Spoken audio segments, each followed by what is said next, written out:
மதுரை மாவட்டம் திருமங்கலத்தில் சாலை தடுப்பில் மோதி தனியார் பேருந்து விபத்துக்குள்ளாகியிருக்கிறது. இந்த விபத்தில் பேருந்தில் பயணித்த 10க்கும் மேற்பட்டோர் படுகாயமடைந்திருக்கிறார்கள். இது குறித்தான முழு விவரங்களோடு இணைகிறார். உங்க வாழ்க்கை உங்க கையில. டெரகோட்டா பிசினஸ் மூலமா மாசம் பல லட்சம் ரூபாய் சம்பாதிக்கிறதுக்கான ஐடியாவை நாங்க கொடுக்கிறோம். ஃப்ரீடம் ஆப்பை டவுன்லோட் பண்ணுங்க. நமது செய்தியாளர் சத்யகுமார். வணக்கம் சத்யகுமார். இந்த விபத்தானது எப்போது ஏற்பட்டது? அந்த பேருந்தில் எவ்வளவு பேர் பயணித்தார்கள்? அவர்களின் நிலை குறித்தான முழு விவரங்கள். வணக்கம்.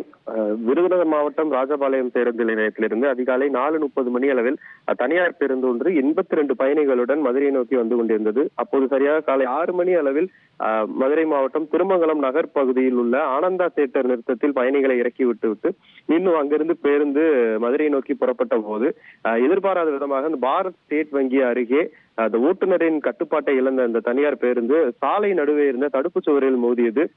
இதில் திடீரென ஏற்பட்ட இந்த விபத்தில் பேருந்திற்குள் இருந்த பயணிகள் ஒவ்வொருவரும் முன்னிருந்த இருக்கை கம்பியில் மோதியதில் 12க்கும் மேற்பட்டோர் காயமடைந்தனர். இதில் 8 பெண்கள் உள்ளனர். மேலும் காயமடைந்த அனைவரையும் அருகில் இருந்தவர்கள் உடனடியாக மீட்டு திருமங்கலம் அரசு மருத்துவமனையில் சிகிச்சைக்காக அனுமதித்தனர்.